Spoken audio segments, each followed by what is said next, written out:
Star Wars en direct vous est présenté en collaboration avec siteclan.net, mintinbox.net, StarWarsHolonet.com, PlanetStarWars.com, StarWarsUniverse.com, Star Wars Geeks Québec, ainsi que Génération Star Wars et Science-Fiction.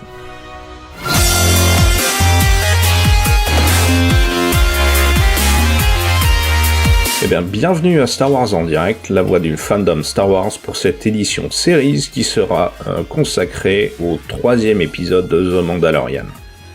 Je suis Sylvain et je serai accompagné par Céline et Thomas. Bonjour Céline. Bonjour. Bonjour Thomas. Bonjour Sylvain. Eh bien, un petit WhatsApp rapide. Allez Thomas, ça fait longtemps que t'es venu. Alors, tu nous fais moins de 10 secondes, hein, faut pas charrier non plus. Alors, voilà.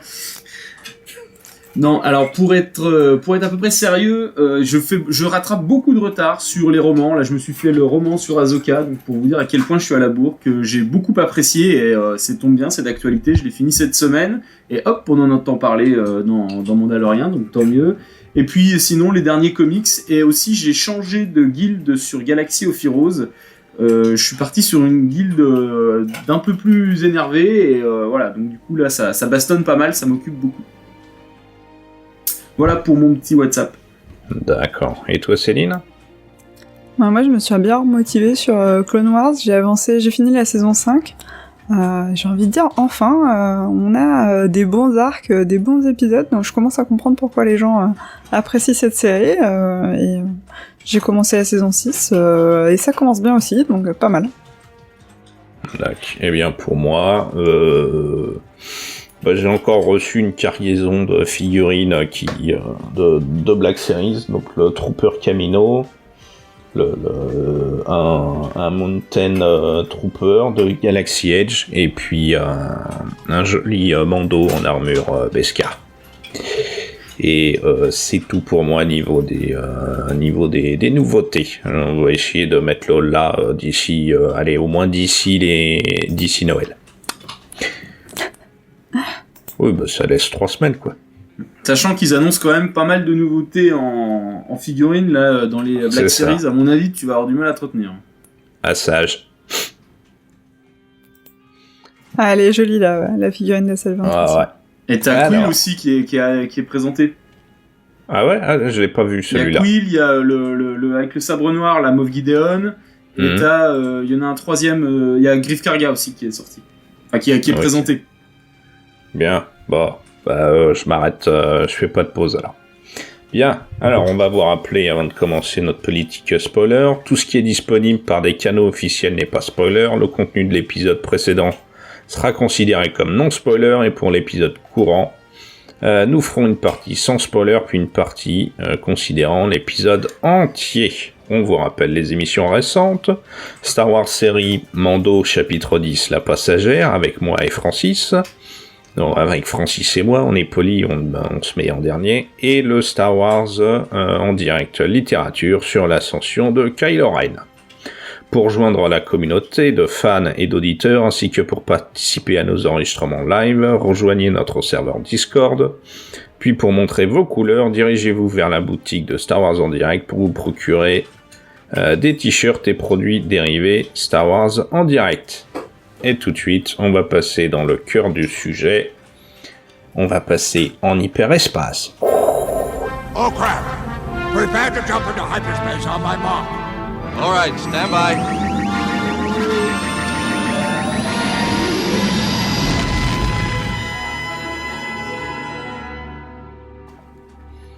Alors, c'est moi qui vais faire le résumé de l'épisode encore ou l'un de vous deux s'en charge ? Vas-y.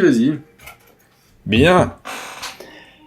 Eh bien, on retrouve notre Mando préféré, toujours en mauvaise posture, avec Baby Yoda et Madame Crapaud, et son aquarium qui contient ses œufs non fécondés, en mauvaise posture, dans le cockpit du Razor Crest.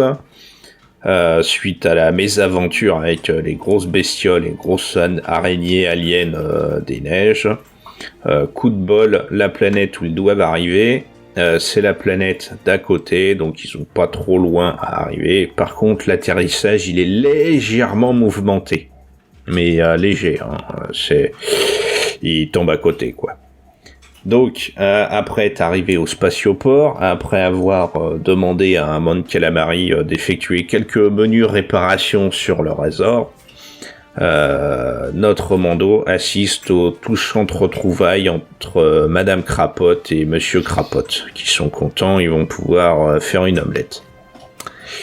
Mando parcourt un petit peu la ville, s'arrête dans une cantina, demande à qui mieux et à tous ceux qui croisent si d'autres ont vu des guerriers casqués. Coup de bol, hein, dès la première cantina, dès le premier serveur, on lui donne des informations. Un Quarren qui passait par là connaît très très bien les Mandaloriens et se propose de les amener sur une île où il y a d'autres Mandaloriens. Il se retrouve sur un bateau, la partie de pêche commence, et puis le Quarren est très très sympa, il veut montrer à bébé Yoda et à notre Mando préféré comment c'est-il qu'on pêche les grosses bestioles sur cette planète. Quand tu veux pêcher, généralement tu utilises un appât, et quoi de mieux comme appât qu'un bébé dans un couffin qui se fait bouffer la tronche par un espèce de mini sarlac, ou encore un truc qu'on a vu dans Alien, ou un truc de SF, hein, on change pas des références qui gagnent. Mando, pris de panique, plonge à la flotte pour essayer de récupérer bébé Yoda, mais se retrouve piégé par une grille que les Quarren referment et tente de le noyer. Alors qu'il est encore en mauvaise posture, alors qu'on se demande vraiment pourquoi il galère autant, parce que a priori il est pas... Enfin, la bestiole, elle est dans l'océan, hein, donc s'il y a une cage et un trou dans la coque, Mando, il peut passer par de l'autre côté, quoi. Donc il est pas si piégé que ça. Mais bon... je suis pas sûr, hein. Il est peut-être non. dans une espèce de piscine intérieure. Non, puisque il est aidé. Il y a un Deus Ex Machina qui arrive en la personne de 3 Mandaloriens, tout bleus, qui mettent une tonnée au Quarren, qui réussissent à ouvrir la grille, à sauver Mando, et l'un de ses guerriers, qui est une femme, plonge à la rescousse de bébé Yoda, va poutrer la grosse créature marine, et ressort de là à coup de jetpack sans se noyer. Comme quoi, il y a des armures mandaloriennes qui sont faites pour aller sous la flotte, et d'autres non. À part ça, tout se passe bien, hein. Mando, il est tout content, il voit des gentils Mandaloriens, tout se passe bien dans le meilleur des mondes, jusqu'à ce que la chef du clan, Bo-Katan, retire son casque, et là, Mando, il est pas content, il est tout grognon, et c'est là qu'on apprend tout simplement, que Mando est affilié finalement à la Death Watch, qui sont des fanatiques Mandaloriens. Bo-Katan, on la connaît tous de Clone Wars, Rebelle et tout ça. Elle cherche un artefact schling, on se demande lequel.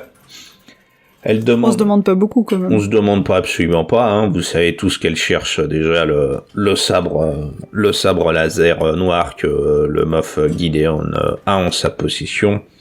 Après une petite engueulade, quelques explications autour d'un verre, Bo-Katan et Din Djarin font la paix et décident d'aller récupérer joyeusement la cargaison d'un... Merde, j'ai oublié le nom du transporteur. Mais c'est un vaisseau qu'on n'arrête pas de revoir, un vaisseau de transport impérial qu'on n'arrête pas de revoir absolument partout. Alors, juste, c'est le croiseur impérial de classe Gonzati, qui effectivement on retrouvait dans The Clone Wars, et qu'on retrouvait également dans Rebels. D'accord, merci. Je savais que c'était avec un G, mais j'avais oublié le truc. T'as juste oublié de préciser qu'ils se sont dit au revoir après le bateau, Et en fait, en revenant en ville, les Quarren ont décidé de se venger. Ah de oui, Din Djarin, le frère du et que Quarren. c'est pour ça que Ça s'est mal passé pour les Quarren, en fait. Bo-Katan et sa bande reviennent, et que là, bah, cette fois-ci, Din Djarin accepte de les écouter. C'est ça. Et donc, ils acceptent de prendre d'assaut ce croiseur, de récupérer le matériel, et comme ça, Bo-Katan et son clan donneront des infos à Din pour pour ramener bébé Yoda au Jedi. L'assaut se passe très bien, hein. Les Mandos poutrent les impériaux qui savent toujours pas tirer droit ni faire quoi que ce soit. Les gens dans le cockpit du croiseur sont un peu en mode panique, à tel point que quand on demande à quel moment les impériaux ont réussi à piéger les Mandaloriens, ils s'aperçoivent qu'en fait c'est les Mandaloriens qui ont piégé les impériaux dans les sas d'évacuation, hein. On arrive à faire le vide assez vite dans un vaisseau quand on ouvre toutes les portes qui mènent à l'extérieur. Notre capitaine de corvette à la tête de ce croiseur rentre directement en relation avec le Moff Gideon. Le Moff Gideon, très très sympa, au lieu de lui envoyer des renforts, lui dit tout simplement, t'es gentil, hein, tu viens de ton vaisseau et gloire à l'Empire. Ce que notre capitaine de vaisseau exécute, après avoir exécuté le pilote et le copilote. Nos Mandaloriens arrivent à coups de blaster et à coups d'explosion à reprendre la possession du cockpit du vaisseau, à éviter le crash mortel, et arrivent à se barrer avec le matos, cargaison d'armes, de vivres et tout le bazar. L'épisode se termine avec la révélation de Bo-Katan. Elle envoie directement Din Djarin, notre Mando préféré, sur la planète forestière Corvus à la recherche d'Ahsoka Tano. Fin.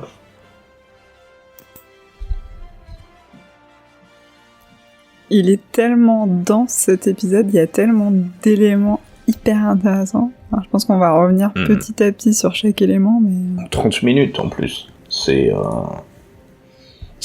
rapide, ouais. C'est très rapide, mais il y a plein d'informations. Alors, rapidement, vous en avez pensé quoi chacun? Allez, honneur aux dames, Céline. Ah bah moi j'ai beaucoup aimé cet épisode. Ça justifie un peu l'épisode précédent qui était un peu plus mou. Bah, on comprend que voilà, c'était une introduction à cet épisode-là. Il y a beaucoup de choses. Il y a des choses sur le passé des Mandaloriens, et que moi je suis toujours à la recherche un peu de comprendre le fil global de ce qui s'est passé, de qu'est-ce que c'est ce credo, quelle est sa relation avec les Mandaloriens. Donc là on a des petits éléments qui commencent à nous être lâchés. Bien sûr le teasing de l'épisode prochain. Bon bah voilà, on a tous hâte de voir Ahsoka. Le rythme, l'action, j'ai même été surprise, quand ils sont sur le bateau. Moi je m'attendais pas du tout à ce que directement ils jettent bébé Yoda dans la cage là. Moi je m'attendais à ce qu'ils fassent vraiment une petite scène de nourrissage façon Jurassic Park, donc on te montre qu'il y a un monstre très très dangereux, et ensuite dans une autre scène il y aura probablement autre chose avec ce monstre qu'on t'a introduit comme un fusil de Tchekhov énorme, et en fait non, c'est direct comme ça. T'es surpris, c'est pas mal, moi j'aime bien aussi. Voilà, vraiment une super surprise. On en veut plus comme ça des épisodes. D'accord. Il y a quelque chose qui t'a déplu sur cet épisode-là ou pas? Peut-être le fait que ce soit trop rapide. Moi, je me dis qu'on avait énormément de choses à découvrir avec Bo-Katan. Alors j'espère qu'on la reverra plus tard dans la série, mais limite ils auraient pu dire oh là là, ça va me prendre plus d'un épisode de faire réparer le vaisseau, et puis je squatte quelques jours avec les Mandaloriens, et vraiment on explore cette piste. D'accord. Et toi, Thomas, qu'est-ce que t'en as pensé de cet épisode ? Alors moi, effectivement, j'ai aussi adoré. C'est aussi un peu pour ça que j'ai eu vraiment envie de venir là. Je trouve clairement que c'est un des meilleurs épisodes qu'on ait eu jusqu'à maintenant. Je me disais même en termes d'emballement que c'était même des fois presque mieux qu'un film qu'on pouvait voir au ciné à l'époque. Alors, paradoxalement, j'ai trouvé qu'il était à la fois très dense en contenu, c'est-à-dire qu'effectivement, ça pète de tout feu, mais en même temps, la première partie, j'ai trouvé qu'elle était assez descriptive et qu'elle prenait le temps. Mais par contre, ce qui veut pas dire qu'on s'ennuie. Mais moi, ce que j'ai surtout apprécié et ce que j'adore à chaque fois dans Star Wars, c'est cette espèce de fond, de background en fait qui entoure l'épisode. Et j'ai trouvé que là, on prenait vraiment le temps de nous présenter le décor. Et c'est vrai que quand ils arrivent sur sur la fameuse plateforme en fait, donc qui porte un nom, la plateforme c'est sur la lune de Trask en fait, mais la plateforme je sais plus exactement son nom, on voit un micro-environnement qui fonctionne avec justement les différentes espèces. Alors en plus ce qui est vachement sympa, c'est qu'on voit que c'est un environnement aquatique, et forcément ils ont choisi les Mandaloriens et les Quarren, ces deux races qu'il faut évidemment les mettre ensemble, Calamari. races humanoïdes. C'est les Mon Calamari, les Mandaloriens, c'est les grands mecs casqués. J'ai dit quoi? Bah, t'as dit Mandalorian au lieu de Mon Calamari. Ah oui, donc effectivement, les Mon Calamari et les Quarren, pardon. Et donc j'ai trouvé que ça c'était vraiment bien vu. Et on prend le temps de nous montrer comment ça se passe dans ces cantinas. Ça, c'est des choses qu'on voyait plutôt en fait dans les romans de l'univers étendu. Et ça, c'est vraiment quelque chose que j'ai beaucoup apprécié, le fait de prendre le temps. Pareil, comme tu disais, quand ils vont en mer pour pêcher, on imagine un petit peu le fonctionnement des différents protagonistes, mais en dehors de l'action. Et ça, je trouve que ça donne vraiment ce côté réel à Star Wars. Et je trouve que c'est vraiment la grosse plus-value. Alors après, effectivement, le moment où on retrouve Bo-Katan, donc toi Céline qui est en plein dans The Clone Wars, bah, ça doit te parler parce que effectivement, on voit le fil univers qui se met en place. Bon, moi même si des fois le fil univers c'est un petit peu péjoratif, moi je trouve que c'est génial parce que ça montre vraiment les ramifications entre tout le nouvel univers canon qui est là. Et donc ça c'est vraiment très appréciable. Effectivement, alors en termes de contenu, il y a également beaucoup d'action, donc ça c'est vraiment agréable. Et puis le teasing sur Ahsoka. Et alors après, il y a énormément de références, on y viendra peut-être par la suite. Voilà, je donne mon avis global et comme ça après ça permettra de rentrer plus dans les détails. D'accord, eh bien merci à vous deux. Eh ben moi je vais vous donner mon avis. J'ai adoré, vraiment. C'est moi la rapidité m'a pas dérangé.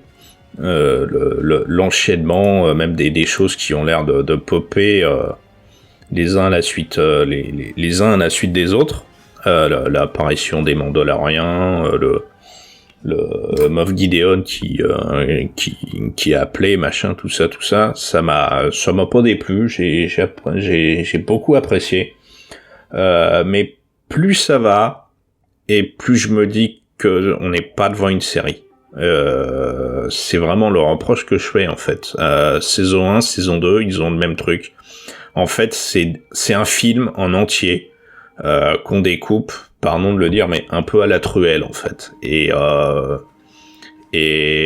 voilà, c'est vrai que j'ai été déçu de l'épisode précédent, mais je pense plus ça va, plus je pense qu'en fait Disney a tort de popper les épisodes les uns après les autres et une semaine de décalage. Je pense que ce qui serait mieux, c'est qu'ils fassent comme Netflix, qu'ils lâchent tous les épisodes d'un seul coup. Parce que avec le découpage qu'ils ont fait pour le moment, c'est trop les montagnes russes. On passe de un truc bien, on se fait chier, un truc génial, on se refait chier, un truc bien, un truc... voilà, c'est ça qui... J'ai adoré l'épisode, mais clairement, on est devant un film ou un gros téléfilm. Et moi, je remets là en question le mode de diffusion de The Mandalorian en épisode ou en chapitre, semaine après semaine. Je suis assez d'accord avec toi, Sylvain. C'est vrai que moi, des fois, ça m'arrive de regarder des séries comme ça d'un coup. Et en effet, sur les épisodes un peu mous, je trouve que le fait de regarder une série en enchaînant les épisodes et en ayant des épisodes plus rapides pour compenser les épisodes plus mous sur vraiment toute une après-midi, ça semble moins mou. Ça donne plus une respiration à l'intérieur de, comme tu dis, un très long métrage. Comme dans un film, tu vas avoir une scène d'entrée qui va être rocambolesque, et puis après, tu vas avoir le développement de l'histoire qui va monter en puissance, et puis à la fin, tu vas avoir le bouquet final. Je suis d'accord avec toi que, en fait, le fait de découper comme ça, et à se retrouver avec des épisodes entiers sur les parties molles, hein, faut bien le dire, c'est dommage. Finalement, en effet, ils y gagneraient peut-être à nous lâcher la série en entier, qu'on la regarde et puis qu'on se fasse un avis global sur la saison, finalement, avec ses plus, avec ses moins. Alors, moi, si je pouvais intervenir, je me suis fait également la même réflexion, effectivement, du précédent épisode qui correspond, en fait, dans un film, à la scène de la bestiole, hein, un petit peu, d'ailleurs, il y avait une analogie qui pouvait être faite avec les Raftars, hein, la fameuse scène où il arrive dessus. Et en fait, quand on est dans un film, le moment bestiole, c'est un moment sympa, ça fait presque partie du cahier des charges. Et effectivement, l'épisode 2, moi, m'avait aussi un petit peu déçu en me disant, mais il se passe rien à part qu'on voit la grosse bébête. Et si on le raisonne effectivement dans une logique de film, cet épisode n'est plus si pourri puisqu'il fait partie d'un ensemble. Mais en même temps, paradoxalement, moi, si demain le Mandalorian devait passer comme Netflix, c'est-à-dire on nous balancerait la série d'un coup, c'est évident que je me fais une nuit blanche et que je l'enfile. Et on n'aurait pas, si vous voulez, tous ces moments d'attente en fait entre chaque épisode qui nourrissent quand même, qui nous font vivre Mandalorian pendant 2 mois. C'est pas. Oui, vas-y. Le problème, là, je t'interromps, c'est pas l'intense qui me dérange, c'est le découpage même de la série. C'est ça qui me dérange, tu vois. Peut-être que si les épisodes étaient découpés différemment, avec une longueur presque fixe, ça me dérangerait moins. Mais là, comme pour la saison 1, en fait, t'as des épisodes longs, t'as des épisodes courts, t'as des épisodes où il se passe des trucs en très peu de temps, et des épisodes longs où il se passe pas grand chose. Et on l'avait dit dans les récaps, on l'avait dit dans d'autres épisodes, la vision globale de la saison change dès que tu t'envoies tous les épisodes les uns à la suite des autres. C'est ça, tu vois, qui me gêne. L'épisode typiquement sur Tatooine de la saison 1 que moi je n'aime pas, il passe crème quand je m'envoie d'un seul coup toute la série.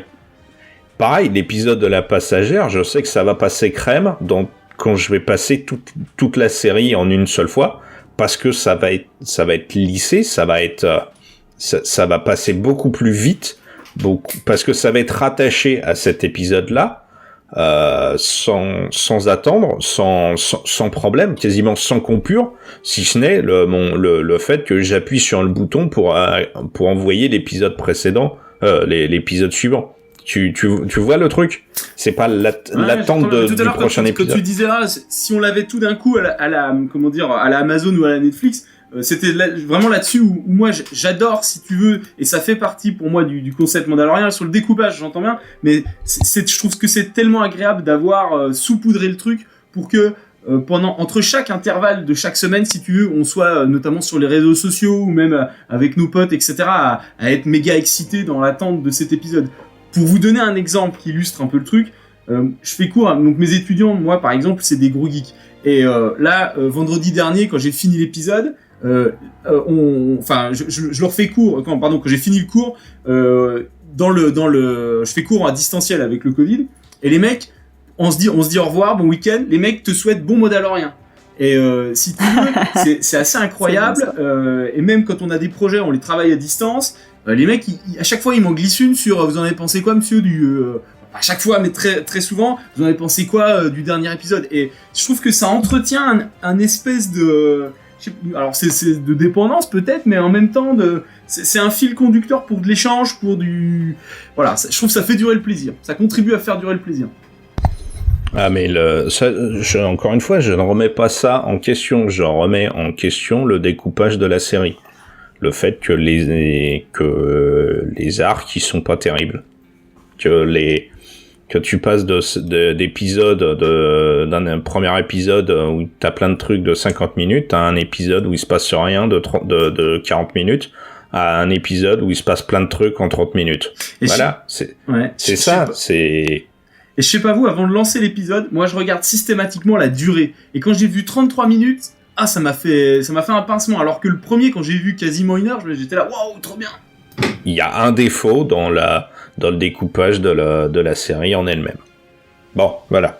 On va passer peut-être à une partie un peu plus spoilante, même si j'ai tout spoilé dans le résumé. Alors, qu'avez-vous déjà pensé de l'intro ? Donc, l'introduction, c'est l'arrivée sur la planète, je me rappelle plus comment elle s'appelle. Trask. Donc l'arrivée depuis l'espace jusqu'à on va poser les patins du Razor sur la plateforme d'atterrissage. Déjà, le fait d'avoir des Quarren et des Mon Calamari sur la même planète, on est dans un environnement assez familier, surtout si on est habitué à Clone Wars ou à l'univers étendu. L'atterrissage est juste magnifique, quoi. J'ai plus d'ordinateur, donc je me laisse couler comme une pierre. Je suis tout rouge et puis à la fin, c'est bon, allez, hop, je relâche et voilà, petit tour dans l'eau. Le truc qui se fait repêcher par la grue, qui ressemble un petit peu à la grue de Corellia, avec un petit côté AT-AT très Star Warsien. On a l'impression presque qu'il y a la grue parce qu'ils savent que de temps en temps ça arrive, je sais pas. C'est bizarre. Moi je me suis posé la question par rapport à la grue justement. Est-ce que c'est pas un peu comme le droïde passerelle en fait, là je sais pas si vous vous rappelez, qui poussait, qui était un mix en fait entre plusieurs existants rafistolés. On se demande si les gars ont pas récupéré à un moment des pièces d'AT-AT et justement remonté une grue à partir de ça. A priori, cette AT-AT grue de chantier, on la voit déjà, je crois, dans Solo. On les voit quand il y a sur Solo. Ah, ok. Mais ça ressemble. Après, j'ai pas l'impression que ce soit tout à fait le... J'étais à regarder du coup quelle tête elle avait dans Solo. Pour moi, c'est pas tout à fait la même tête, mais c'est le même genre. C'est des pieds d'AT-AT et puis un corps plat. Alors. Donc ouais, voilà. Donc une très bonne intro. Les deux époux crapauds très oui, j'ai trouvé ça. J'ai versé ma petite larme. En plus, les chants qu'ils font pour se retrouver. C'est c'était émouvant. Ouais, c'était émouvant. Je me suis dit à un moment, putain, en fait, c'est con, mais je me suis dit, il y a personne qui va répondre à la crapote et Mando, il va se retrouver avec la passagère. Il va pas vouloir l'abandonner comme ça. Et il va passer une partie de l'épisode à essayer de trouver ce qui est devenu le mari. Par contre, moi, quand je me suis projeté par rapport à ce couple, alors d'ailleurs, j'ai été voir sur Wikipédia, pour l'instant, c'est pareil, on n'a pas de nom d'espèce pour si, c'est Monsieur et Madame Crapaud. Exactement, Monsieur et Madame Crapaud. On avait trouvé ça avec Francis, et ça leur va très très bien, ouais, ça Monsieur et Madame un jour, Crapaud. On aura certainement un nom, mais moi, je me suis posé la question en projetant un petit peu ces personnages dans l'univers tel qu'ils sont. Je trouve que le milieu a l'air quand même hyper hostile, et je me suis demandé quelle place il pouvait bien avoir, ce couple de Monsieur et Madame Grenouille. La place, Baby Yoda te l'a déjà donné, la place, dans l'épisode précédent. Il te l'a déjà donné, la place. Vas-y. De cette espèce. Non, mais quelle place ils avaient socialement dans un monde qui est plutôt hostile où les gars... C'est bien ce que je dis. Voilà, t'as pas compris où je veux en venir, en fait. Là-dedans. Vous voyez bien, même le Mandalorien se fait agresser. Eux, on peut imaginer que là, au milieu, comment ils se défendent, comment ils arrivent à exister. C'est ça ma question. Ils avaient l'air de dire quand même au tout début, quand ils introduisent la passagère, qu'elle est dans une situation compliquée, que sa lignée est éteinte. Ça semble pas simple en effet pour eux. À mon avis, il y a peu de monde qui peut les abriter, et manifestement, c'est une lune qui est pas forcément hyper non plus. Ouais, c'est pas Alderaan, hyper chaleureuse. Ouais. Et Eldorand, ils étaient tellement gentils qu'ils ont fait boum. Ouais, mais voilà, donc du coup, on sent quand même. Et puis pareil, de quoi ils vivent. Du coup, j'avais un peu envie de développer ces éléments-là. Mais par contre, effectivement, c'est vrai que quand ils se retrouvent, c'est vraiment trop mignon et qu'ils se mettent autour des œufs. Voilà, il y a, enfin, ça, ouais, effectivement, il y a le côté, ça donne envie de verser une petite larme. Hein. Et par contre, ce qui était super intéressant, c'est le fait, pour moi, l'avoir regardé du coup à nouveau avec les enfants. Au moment où sont arrivés les calamariens et les Quarren, hop. Bah on a mis une pause directe parce qu'à chaque fois qu'on repère un truc, bah il y a pause et dans l'épisode, alors ça casse un peu la dynamique, mais en même temps on met une petite discussion d'une minute. Vous vous rappelez telle race ou tel personnage, de quelle planète il vient. Alors tu me fais penser, tu me fais penser Thomas, jamais je regarde un épisode avec toi parce que tu mets en pause toutes les 3 secondes, je te mets une droite. Franchement, c'est une façon de voir avec moi à cause de ça. Hein. Ah ouais, c'est infernal. Mais en même temps, je trouve, tu vois, pour les gamins, il y a le côté, mais tu sais, c'est le côté des formations professionnelles. Dès que tu vois un truc, faut l'expliquer, faut en parler, faut l'analyser. Du coup, c'est pour ça que les profs sont chiants, quoi. Et mais par contre, ce qui était sympa, c'est que les gamins, ils avaient tous leurs souvenirs qu'ils ont essayé de rapiécer. Et ils voyaient un peu l'épisode comme un puzzle, en fait, à chaque référence qu'il y a. Et donc là, ils sont partis sur les Mon Calamariens. Ah oui, je me rappelle. Dans la guerre des clones, ils étaient en guerre, ces deux-là, et puis alors du coup on a reparlé, oui, chacun avait pris son camp, dire qu'il y avait des tensions justement entre ces deux espèces ou leurs deux communautés, l'importance justement de côté un peu dominant des Mon Calamariens, parce qu'ils sont plus développés que les Quarren, etc.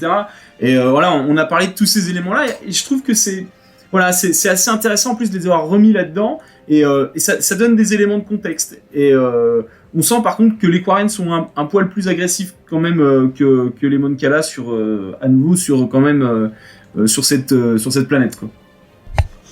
Ok, bon, on va avancer un petit peu. Donc après cet atterrissage mouvementé qui a fini à la flotte, donc Mando va dans une cantina, il demande déjà à manger pour Baby Yoda et des informations, et on l'envoie, et donc là c'est là où le barman, je sais plus. Le barman, je crois. Le barman, ok. L'envoie vers un Quarren, dont la voix, bizarrement, j'ai pensé l'épisode, cette voix, je la reconnais. J'ai l'impression que c'est la voix d'un acteur connu qui lui dit donc qu'il a des infos, qu'il sait où sont des Mandaloriens, et lui propose de l'amener via leur bateau de pêche sur l'île où il y a ces Mandaloriens.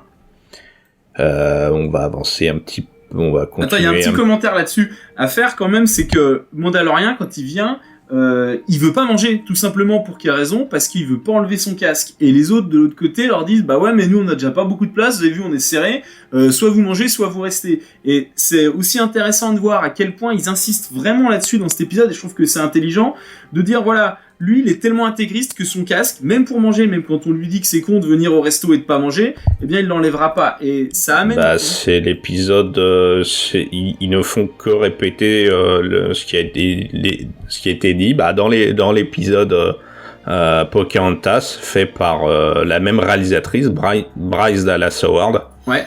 Donc, la fille de il refuse de manger devant tout le monde, et la seule fois où il mange, c'est tout seul, où il peut retirer son casque sans que tout le monde le voit. Ce qui est intéressant, c'est de le remettre à nouveau dans cet épisode-là, puisque juste après, on aura justement la divergence avec des autres Mandaloriens qui, eux, ont le raisonnement inverse dans le casque. Et d'ailleurs, la fois où il les rejoindra, il gardera son casque et pas eux. Et ça montre un peu, c'est là où que lui, il est quand même assez jusqu'au-boutiste dans sa vision du credo.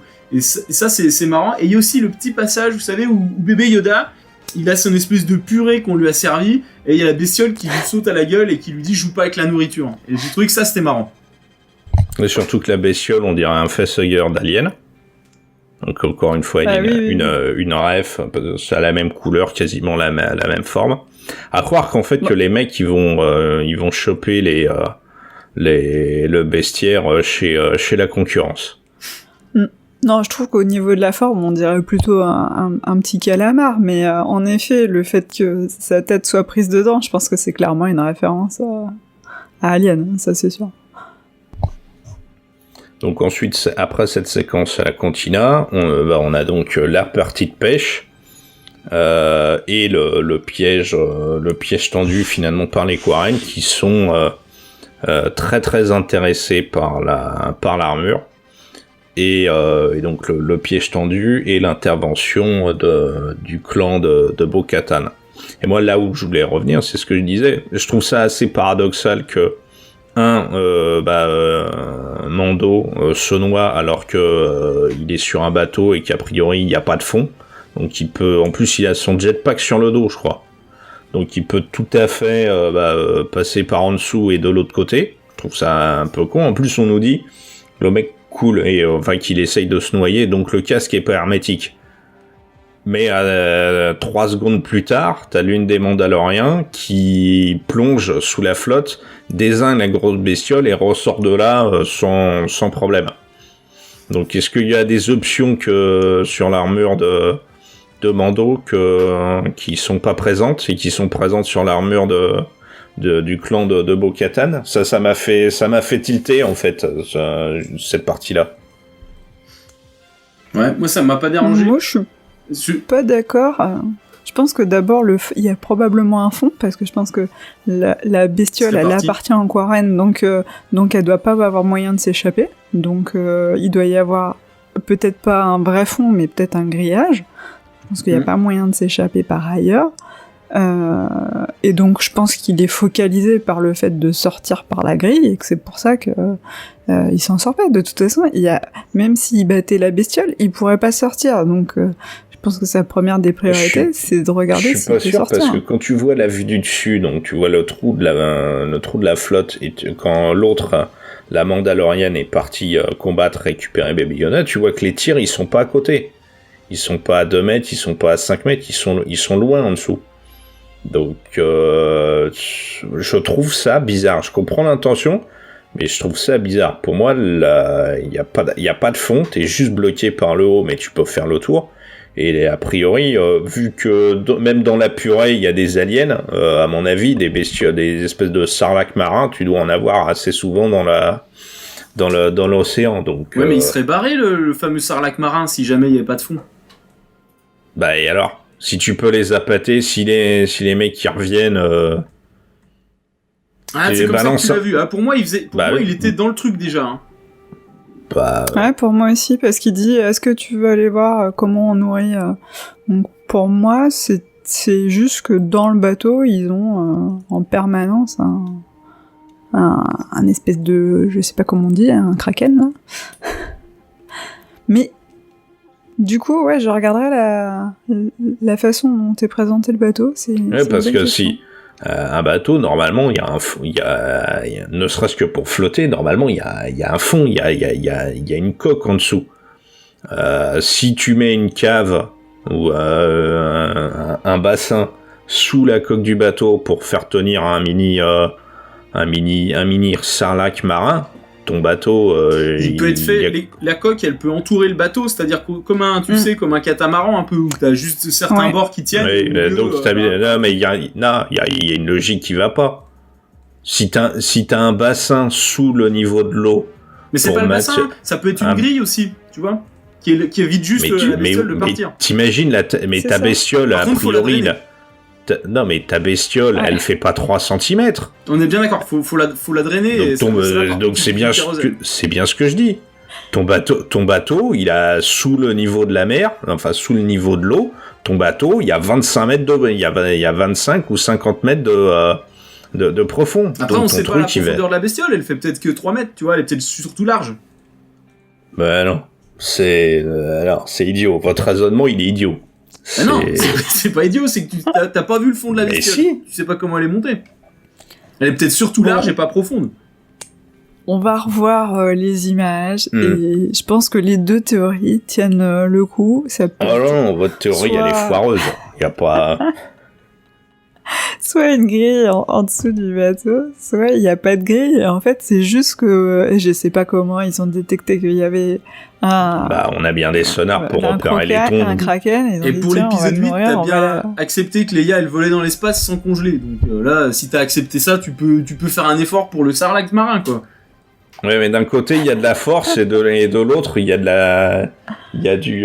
l'architecture navale. Il y a un des trucs où ça défie la logique et l'autre, ça peut pas défier la logique. Mais ça pour la bestiole, en disant que c'est une bestiole de la force. C'est ça, bien sûr. Non, mais dans Star Wars, tu sors Allez, toujours... on va pas se faire mal, Sylvain, on va se faire du bien, là. Bon, on va louper, là, on va passer le mini-Sarlacc. Et c'est ce clan de Bo-Katan et Bo-Katan, son look, sa tête. Qu'est-ce que vous en avez pensé? Alors moi j'ai entendu des critiques comme quoi elle faisait trop jeune, mais moi je la voyais très jeune déjà dans The Clone Wars, donc on peut imaginer c'est 20-30 ans après que bon bah allez, on va dire qu'elle était vraiment très jeune dans The Clone Wars et puis que les Mandaloriens ils vieillissent moins. Ouais, mais d'un côté, je vous rappelle que Christopher Lee, dans l'épisode 2 et l'épisode 3, il fait des saltos arrière à 75 ans, donc bon.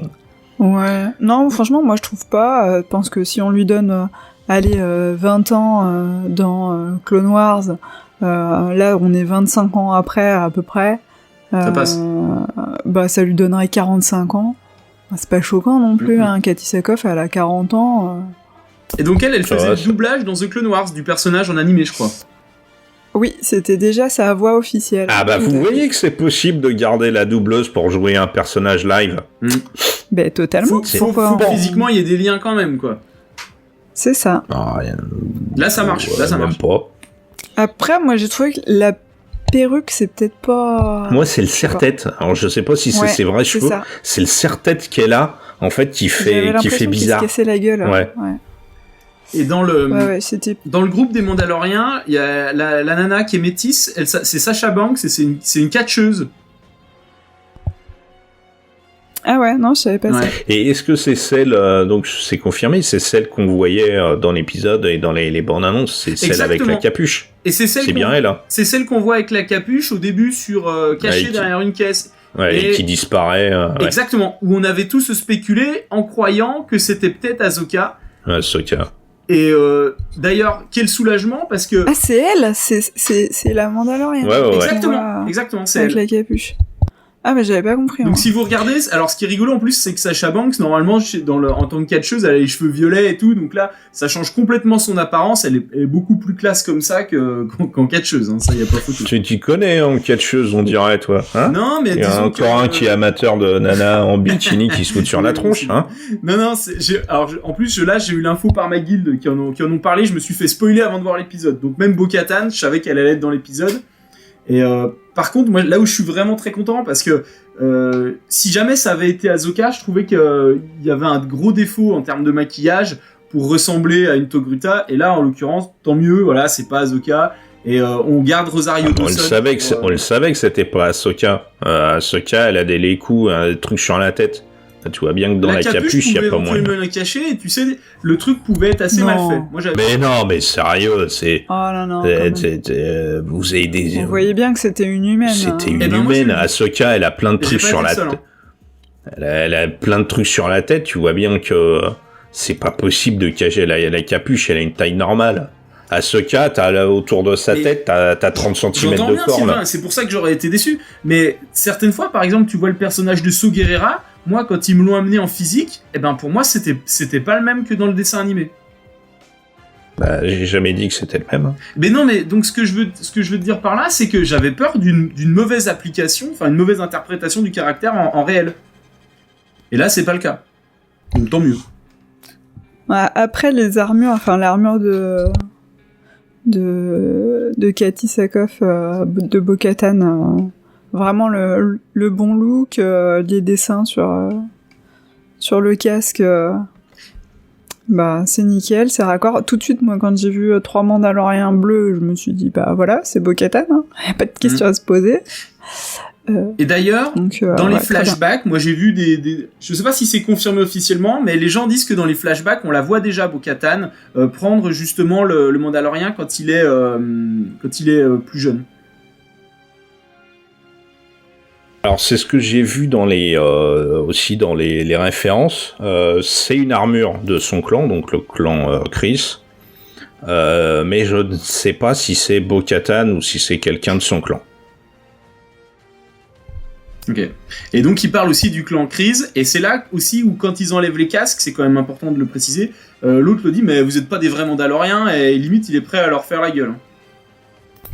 Bah, c'est déjà c'est déjà la petite guéguerre qu'on avait dans Clone Wars, hein, entre les Mandaloriens, les vrais Mandaloriens, les faux Mandaloriens, la Death Watch.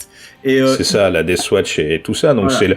C'est la prolongation de ce qu'on connaissait avant. Ah ouais, clairement. De ce qu'on connaissait déjà. Par contre, je ne sais pas si je me rappelle plus si on avait déjà dit que Mando venait en fait de la Death Watch. Je me rappelle plus. Non, ça c'est vraiment un élément nouveau. Ça j'ai trouvé ça cool en fait. Pas que j'apprécie vraiment la Death Watch. On le voit parce que quand il est dans la scène, quand il est en flashback, c'est pas dit officiellement, mais dans la scène flashback, quand il y a les super battle droids, ceux qui le récupèrent et qui interviennent, ils sont tout bleus. Donc on pouvait déjà, c'était pas dit, mais on pouvait interpréter que c'était la Death Watch déjà. Donc ça, il l'avait déjà bien calé depuis le départ. Ouais. Oui, mais ceci dit, là, tous les autres Mandaloriens qu'on avait vus jusque-là, à Nevarro et tout, ils étaient dans cette optique de la voix. Donc c'est tous des héritiers justement de ce credo de la Death Watch. Donc on voit quand même que ils ont essaimé pas mal. Et c'est vraiment intéressant de pouvoir faire ce lien-là avec les Mandaloriens qu'on avait jusque-là dans Mandalore, parce qu'on comprenait pas pourquoi on avait sur Mandalore pas cette histoire de la voix, pas cette histoire du casque et tout. Et les Death Watch d'ailleurs à l'époque ils retiraient leur casque des fois. Mais voilà, dire que finalement les Death Watch ont continué à devenir de plus en plus intégristes sur l'ancienne voix des Mandaloriens, et on dit bah maintenant on part aussi sur telle est la voix, sur on va même plus retirer le casque. Voilà, finalement moi je trouve que la Death Watch c'était moins intégriste que Mando quoi. À l'époque de Clone Wars, tu vois. Non, maintenant, là, aujourd'hui. Bah, la Death Watch, on l'a pas vu. Le problème, c'est que c'est des héritiers de la Death Watch. Et on n'a pas vu la Death Watch. On sait pas si on la verra encore. On a vu des Mandaloriens divers et variés, et dont ceux dont le clan ou le groupe dont descend Mandalo, Din Djarin, c'est des héritiers de la Death Watch. Et un autre élément qui est intéressant qu'ils évoquent, c'est la fameuse purge Jedi qui fait le lien entre The Clone Wars et la situation actuelle, et où on sait pas ce qui s'est passé, la purge Jedi, la purge mandalorienne. Donc ça, ils en parlent à plusieurs reprises, et on sent que c'est un truc qui va être développé et qui va nous amener des éléments de réponse. Donc ça, c'est intéressant. Et la référence au sabre noir. Exactement. Finalement, on sait que la dernière fois qu'on l'avait vu, c'était Bo-Katan qui l'avait. Et là, on comprend que elle est à la recherche du sabre noir de Gideon. Enfin, que Gideon et qu'elle a fait partie. Elle était là à l'époque de la purge. Donc, on a tous les éléments. On veut en savoir plus. C'est ça. Surtout. Ouais, je me suis même posé la question, voir s'ils allaient pas nous faire une petite série spin-off avec Bo-Katan sur cette époque-là. Je sais pas. Je pense qu'il y a vraiment moyen d'explorer plein de choses avec ce personnage. Peut-être, mais moi ce que je pense c'est que vendredi prochain on sera à l'épisode 4, on sera à la moitié de la saison. Est-ce que, vu comment s'est terminé cet épisode-là, est-ce qu'on partirait pas sur un autre arc après cet épisode 4 où on verrait Bo-Katan, Bo-Katan et d'autres Mandalos qu'on nous a teasés, ou d'apprentis Mandalos qu'on a déjà vus, venir se rassembler peut-être derrière Bo-Katan ou d'autres pour aller récupérer le sabre. Je pense pas tout de suite, parce que je pense qu'on va aller jusqu'au bout de la recherche des Jedi avec Ahsoka. Mais en effet, derrière, juste après, il y aura peut-être à nouveau le retour d'un arc menant à Gideon, un peu comme dans la première saison. Et là-dedans, Bo-Katan, elle a toute sa place, puisqu'elle est en train de le rechercher aussi pour le sabre noir. Il y a deux pistes scénaristiques, mais est-ce qu'elles vont se croiser ? Il y a la piste bébé Yoda, les Jedi, Ahsoka et compagnie, et il y a l'autre piste sabre noir et l'ensemble des différents Mandaloriens. Et à savoir laquelle on aura, ou alors est-ce que les deux vont se mêler, ça, c'est une bonne question. Je pense que, vu comme ils ont l'air de développer, ils vont faire un truc puis l'autre. Pas forcément, parce que... Bon, on va pas rester là-dessus sur les suppositions. On est à peu près à la moitié de l'épisode. On va avancer un peu. Donc, on est de retour au port, de nuit. Mando, il fait un peu la gueule. Il repart avec bébé Yoda sous le bras. Et là, il est intercepté par le frangin d'un des Quarren qui se sont fait dessouder. Et par aussi ses collègues. Et là encore, c'est intervention de Bo-Katan qui vient prêter, là, pas sauver, mais prêter main forte à Mando. Et où on constate que déjà un Mandalorien pour rester vivant à côté, c'est pas simple, mais alors quand il y en a 4, c'est mort. Et j'ai adoré cette petite séquence de gunfight, c'est très marrant. Qu'est-ce que vous en avez pensé, vous ? Ouais, effectivement, pauvre Quarren, hein. Les gars, ils ont pas une chance, effectivement, et pourtant, ils morflent, hein. Ils sont bien énervés, mais effectivement, il y avait rien à faire pour eux.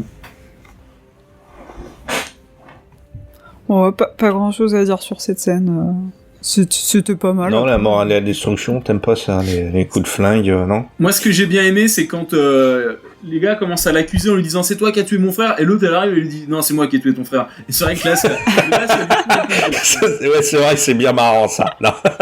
Ah, j'avoue, c'est pas mal. Donc après ce petit échange d'amabilité, bien Bo-Katan, ces deux acolytes et Mando en fait tapent le bout de gras. Ouais. Et annonce à Mando tout simplement qu'elle sait très bien où il peut trouver des Jedi, mais qu'elle a besoin que Mando leur prête main forte pour récupérer la cargaison comment ça s'appelle déjà, Thomas, le vaisseau là ? Il y a... alors attends, je l'avais sous les yeux il y a 5 minutes. Le Ganzati, je crois, je vais vérifier. Ça doit être ça. Donc ouais. Un cargo, un vaisseau cargo bien connu. Et même là, c'est une scène assez rapide, mais ils sont en mode détente. Donc, si je dis pas de bêtises, sur le Razor Crest en plus, où ils observent la navette. Et ils montent tout simplement leur plan en mode tranquille, où ils vont à 4, ils vont prendre d'assaut le vaisseau quand il sera dans les airs. Et même là, je trouve que c'est assez marrant, c'est assez sympa, c'est une petite pause détente, parce que je crois que c'est le mec qui est carrément allongé, tranquille sur la verrière, et c'est assez marrant, c'est vraiment l'équipe des super commandos qui est en train de tranquille de monter, de préparer leur assaut, et je trouvais ça assez fun. Ouais, il est quand même vachement pratique ce Mandalorien, tu l'invites à boire un verre et il boit pas. Il coûte pas cher, quoi. C'est un pote que tu peux inviter facilement. Mais en même temps, moi je me suis dit, il a l'air un peu con quand même, parce que il est au bar avec tous ses potes, les autres sont tous en train de boire un coup, et lui il les regarde avec son casque. Non, désolé, je peux pas boire, parce que... Ou alors vous avez c'est la voix. Hein ? C'est la voix. Ouais, mettez-les la voix. Du coup, là, je trouve qu'il fait vraiment intégriste, et il a l'air con à ce moment-là, je trouve. Vas-y. D'ailleurs, si on avance un petit peu derrière, Bo-Katan, elle se moque de lui, quoi. À chaque fois qu'elle lui fait un coup en vrac, elle lui dit « Mais telle est la voix !» Ouais, c'est ça, ouais. Elle voit qu'il est too much, en fait. Et en plus, quand il y a les autres en face, ça te montre que, tu peux être un Mandalorien, mais modéré, quoi. T'es pas obligé d'aller jusqu'au bout et d'en arriver à des absurdités. Et je trouve que c'est bien aussi parce que notre perso principal, ça le montre pas non plus comme un mec parfait, quoi. On voit qu'il a des limites, effectivement, notamment dans sa réflexion, quoi. C'est ça je trouve pas que ça le fait passer pour un idiot. Je trouve que ça remet, rien que ça, d'être confronté à des Mandaloriens qui sont, eux, des vrais Mandaloriens, mais qui ont une façon de voir différente. Je trouve que ça peut remettre en question, pas forcément son credo, mais son attitude, sa façon de porter l'armure, ou sa façon de voir. Regarde, il avait, dans le premier épisode, il avait quasiment exécuté sur place le Marshal, quand il a vu que c'était pas un vrai Mandalorien. Ça peut aussi remettre en question ça, et j'espère que quand il va en être confronté à Boba, qu'il y ait une vraie discussion là-dessus sur c'est quoi finalement être un Mandalorien. Exactement. Et donc ça t'amène aussi, ça peut te faire une analogie par rapport à tout ce qu'on aime dans la vie, et de t'amener à te dire, mais voilà, il y a pas qu'une façon d'aimer ou d'être quelque chose ou de faire partie d'un groupe. Il y a différentes façons de faire et je trouve que là c'est très intéressant et ça t'amène quand même vraiment la question du libre arbitre dans tous tes choix de la vie du quotidien, quoi, finalement. Est-ce que quand on va me donner des codes d'une façon de vivre qui sont liés à n'importe quelle communauté, même la communauté Star Wars, est-ce que je suis obligé de tout faire exactement comme les autres font ou comme on m'a dit? Et donc là c'est vraiment intéressant et ça amène vraiment le libre arbitre. Je trouve que c'est super intéressant. Et eh bien, on va passer directement à l'attaque. Ouais. T'as retrouvé le nom du vaisseau ou pas? Ouais, c'est ça, c'est le Alors, en anglais, c'est Gozanti, et je crois que la traduction en français, c'est Ganzati. Ganzati, ok. Eh bien, donc, alors que le cargo décolle, nos Mandalo passent à l'attaque, et si je dis pas de bêtises, il y a un Stormtrooper qui apprend à voler, c'est ça? Oui. Mais le problème, c'est qu'il a pas d'aile. Ouais, pas de Il a vol. pas réussi. Enfin, le vol, le vol est toujours réussi dans ces conditions. C'est l'atterrissage qui est un peu dur. Mais même là, je trouve que c'est une belle séquence. Je la trouve encore mieux que le sauvetage des Mandalo dans la saison 1 ou dans l'épisode 3 avec tous les Mandalo qui déboulent. Là, c'est 4 Mandalo qui travaillent vraiment main dans la main.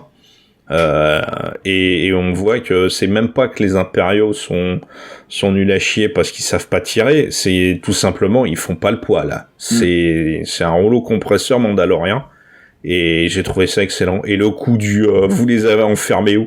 Dans la salle de contrôle de la soute, ça m'a éclaté. J'étais plié en deux. Ouais, l'humour est hyper bien dosé dans cette séquence. Bon, comme tu dis, il y a l'histoire de la salle de contrôle, il y a aussi le fait que quand ils arrivent, il y a un mec, ils sont au moins 10. Je vois 4 formes de vie. Il y a plein de petites réflexions comme ça. Tiens, un peu à de l'humour Kaamelott, tu sais, où t'as vraiment des boulets et tu dis, ah putain. Non, c'est même pas de l'humour détourné à la Kaamelott. Je trouve que ça montre en fait le principe des forces spéciales et des commandos. Un commando ou un soldat des forces spéciales, c'est quasiment, on te dit quasiment un force spéciale vaut 10 soldats. Voilà, donc c'est ça. Les mecs, putain, ils sont 150 en face de nous. Non, en fait, t'as 3 Pékins. Ils sont juste super méga entraînés. Et j'ai trouvé ça assez marrant, surtout que c'est le capitaine de corvette, là, monsieur balai dans le cul, il sait pas trop quoi faire. Le pilote et le copilote, tu vois que eux, là, ils sont en train de se pisser dessus. Et les restes de l'équipage est en train de se faire rouler dessus. C'est un acteur qu'on a déjà vu. Est-ce que vous savez où? Moi, j'ai pas. Je sais plus. J'ai pas eu le temps de récupérer son nom, mais il est. Et oui, c'est quelqu'un qu'on a déjà vu des millions de fois. Abonné au rôle de salopard. Donc ça change pas. De qui le capitaine. Le chef, là, le mec qui discute avec le Moff Gideon. Oui, bah je suis sur sa fiche. Il a juste un CV long comme le bras, à peu près. Donc, par contre, pour retrouver quelque chose qui est vraiment hyper marquant. C'est quoi son nom? C'est Titus Welliver. Mais il joue dans plein de séries, il joue dans Marvel Agent of S.H.I.E.L.D., dans NCIS, dans Jericho, New York Police Judiciaire, dans Star Trek Voyager. Il s'est payé un caméo, quoi, un peu.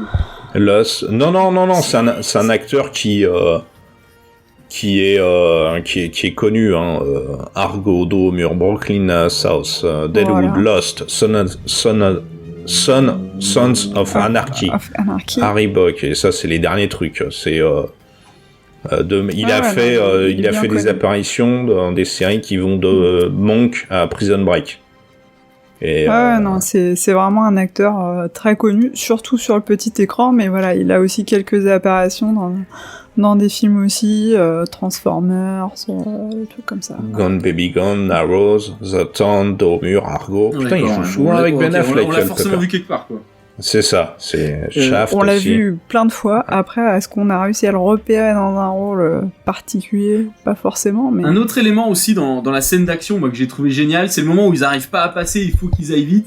Et le mec, il y va à la bourrin avec, donc du coup, déjà les détonateurs thermiques qu'on voit dans le Retour du Jedi. Donc ça, c'est encore une fois un petit rappel, puis qu'on revoit souvent. Et puis il y va en mode, bah tant pis, j'ai du Beskar, je vais foncer. Et vous voyez le gars qui tangue, en fait, qui tombe. Et même quand il repart, c'était assez bien joué, parce qu'il se relève. Et on voit que le gars, il a quand même la tête qui tourne, parce qu'il en a vraiment pris plein la tronche. Un peu comme un gars qui dirait, allez, tirez-moi dessus, j'ai un gilet pare-balles. Mais bon, ça le secoue quand même, quoi. Et j'ai trouvé que cette scène était très très bonne. Oh, ouais, c'est vrai que c'est un peu une sorte d'attaque kamikaze quand tu sais que tu vas t'en sortir, quoi. Et c'est quand même pratique l'armure en Beskar parce qu'il ne vise que le métal. Hein. Il y a aucun moment ça touche le tissu. Hein. C'est des Stormtroopers. Déjà ils ont visé sur le Beskar, c'est pas mal. C'est ça. Mais c'est vrai que cette séquence. Bah alors il faut dire aussi qu'il tente cette attaque parce que. Le capitaine de corvette là a reçu les ordres de Moff Gideon de cracher le vaisseau. Donc ils sont un peu pressés et c'est assez et donc c'est un peu le truc de la dernière chance pour se dépêcher d'aller vite. Sachant qu'ils auraient pu aussi avoir la porte de sortie de dire on se casse du vaisseau, on s'en fout, on a des jetpacks. Oui, mais comme elle va récutirer l'entièreté de la cargaison et le vaisseau cargo. Voilà. Et surtout, ils ont aussi besoin, une fois avoir passé la porte, ils rentrent dans le cockpit et arrivent à mettre la main sur le capitaine. Et où c'est là que Bo-Katan menace le gars de lui révéler où est le sabre noir et qu'elle en a besoin pour régner à nouveau sur Mandalore. Et bien sûr, elle lui dit, si vous posez la question, c'est que vous savez déjà. Avant de se suicider via une dent électrique. C'est fait. Et puis là, Et d'ailleurs, je pense que c'est la première fois qu'on voit ce dispositif, non? Je sais plus. J'ai l'impression de l'avoir déjà vu quelque part, mais je sais pas où. Ça fait très vieux film, des espions, là. C'était la dent avec la capsule de cyanure, mais là, c'est la dent électrique. La version Star Warsienne. Ouais. Mais j'aime bien aussi la façon dont le capitaine, froidement... Voilà, alors les pilotes, c'est fait. Je crache le vaisseau. On sent quand même que les mecs de Gideon, c'est vraiment des extrémistes. Comment dire, tout simplement, des fanatiques. Des fanatiques, ouais, exactement. C'est le mot que je cherchais, fanatique. Ouais. Et la communication aussi, avec l'hologramme aussi, qui rappelle effectivement les communications Vador, l'empereur. Je trouvais que ça c'était cool, avec la grosse tête de Moff Gideon dessus. Surtout, je l'ai plus en tête, mais on le voit pas de face. On le voit toujours de dos. Si, à la fin, on le voit de face. Si. D'accord, ok. Mais ça met le doute, justement, je me rappelle, on attendait, on dit, est-ce que c'est lui? Oui, c'est bon, c'est lui, quoi. Bah oui, si tu sais pas reconnaître une voix à ton âge, quand même. Bon, et puis on attaque la fin de l'épisode, donc la partie en premier dans le cockpit, où Dean, donc notre Mando, se rend compte que Bo-Katan ne voulait pas que piquer la cargaison, mais aussi le vaisseau. Et c'est là où Bo-Katan lui livre l'information d'aller trouver la Jedi Ahsoka Tano sur la plaine forestière de Corvus, et plus précisément dans la ville de Calodan. J'espère que je prononce bien. Et puis, mais juste avant, elle propose quand même à Mando de faire partie de son propre groupe, et lui décline poliment. Sûrement parce que elle ne garde pas son casque. Et donc, on a Dean qui repart vers de nouvelles aventures avec bébé Yoda et un Razor Crest très mal en point parce que réparé au filet de pêche par le monde Calamari. Et franchement, moi, ça m'a fait mal au cœur. J'espère vraiment que le Razor soit réparé impeccablement dans cette saison, parce que sinon, avec du filet de pêche, non, faut pas charrier quand même. Il va falloir retourner voir la mécanicienne sur Tatooine, je crois. C'est ça, je pense. Alors en même temps, ça fait le charme aussi d'avoir un vieux coucou dans le Star Wars, le côté vraiment hyper crasseux qu'on aimait bien. C'est-à-dire que après le Faucon Millennium qui est toujours dans des états pas possibles, là on a passé le niveau au-dessus quoi en termes de vieilles bagnoles. En termes de poubelle. Et le pire, c'est qu'au départ, le Razor Crest, il est vraiment nickel. Il est flambant neuf, il brille et tout. Et à chaque fois, il en prend plein la gueule. Hein. Ça commence par les Jawa, et puis alors là, vraiment, à chaque fois, c'est de pire en pire, quoi. Ah mais là maintenant oui, il tient plus que par des bouts de ficelle. Il tient, c'est le cas de le dire, il tient au filet de pêche là. Et je me faisais aussi la réflexion du nombre de sacrifices qu'il a dû faire finalement pour ce bébé Yoda. Parce qu'on peut imaginer que lui c'est un chasseur de primes, donc il le fait pour l'argent, mais le pognon que ça va lui coûter de réparer le Razor Crest, c'est énorme. A priori, il a pas trop de problèmes à s'en faire. Hein. Au niveau du pognon, à chaque fois qu'il doit payer une information, il lâche les palettes facilement. Donc, je suis pas sûr que le pognon soit un problème là-dessus. Tu veux dire que c'est un philanthrope en fait? Ou non, plutôt que comme il a une bonne grosse carrière de chasseur de primes, ou a priori il doit être doué, il doit être blindé. Ouais, il avait, dans la saison 1, il avait pas de quoi payer la mécanicienne en arrivant sur Tatooine la première fois. Donc il s'est refait là en prenant il s'est refait la cerise. La prison là. Mais c'est tout hein. Je pense qu'il a pas tant que ça d'avance. Et là, en effet, à avoir lâché 1000 crédits exactement. Pour réparer le Razor Crest. Ça m'a surpris qu'il lui file quand même, parce qu'on aurait pu imaginer qu'il dit attends, tu te fous de ma gueule, je vais pas payer 1000 crédits pour ça. Ouais, mais il vole. Et je pense que c'était l'objectif premier. Et alors, à votre avis, est-ce que c'est une manœuvre pour nous faire acheter des tonnes de Razor Crest dans différentes versions chez Hasbro? Je sais pas, parce que leur version à 400 balles, déjà je l'achèterais pas. Je pourrais pas l'acheter, donc voilà. Non, mais je suis pas sûr que ça marche, le Razor Crest en mode filet de pêche. Bah, ou alors ce que tu fais, tu le files à ton gosse, le Razor Crest, tu l'envoies jouer dans le sable au parc, et après quand tu reviens, bah t'as la version de la fin de l'épisode. Ah, c'est ignoble. Eh bien, les amis. Et on n'a pas parlé du fait que bébé Yoda était gardé par Monsieur et Madame Crapaud. C'est ça, pendant tout l'épisode. Trop mignon. Et le bébé Crapaud qui naît aussi. C'était quand même le grand moment de l'épisode. C'est trop mignon. Ah bah oui. Tout mignon. Et Mando qui lui dit tu te tiens bien, hein. Tu sais de quoi je te parle. Alors moi j'ai eu peur que quand il le récupère, les œufs soient bouffés. Alors là j'aurais trouvé ça dramatique. Mais non. Mais non, encore un vegan. Ça reste Disney, c'est bon, on est sauvés quoi. Et non mais peut-être qu'il va arrêter de manger des grenouilles maintenant. Ouais c'est ça, peut-être que du coup c'est comme ça qu'il va devenir vegan justement. Ah putain, bébé Yoda vegan. Oh merde. Bon, eh ben sur cette bonne parole, on est arrivé à la fin. Eh bien...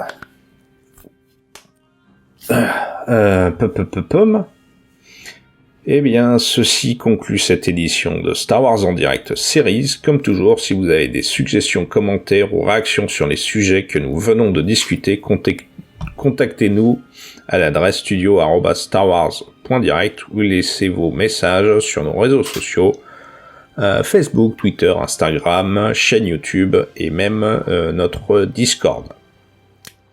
Et surtout, n'hésitez pas à partager nos épisodes sur vos réseaux sociaux. Pour rejoindre notre communauté de fans et d'auditeurs, ainsi que pour participer à nos enregistrements live, rejoignez notre serveur Discord, et pour montrer vos couleurs, dirigez-vous vers la boutique de Star Wars en direct pour vous procurer des t-shirts et produits dérivés Star Wars en direct. Un grand remerciement à tous nos partenaires, Meeting Box, Star Wars HoloNet, Siteclan.net, Planète Star Wars Universe, Star Wars Geek Québec, Génération Star Wars et Science-Fiction. Nous sommes disponibles sur les plateformes Deezer, Spotify, Stitcher, Google Play, Apple Podcast et j'imagine que j'en oublie, des kilotonnes. De la part de Céline, Thomas et moi-même, merci d'avoir été à l'écoute de Star Wars en direct, la voix du fandom Star Wars, et que la force soit avec vous. Bisous. À bientôt.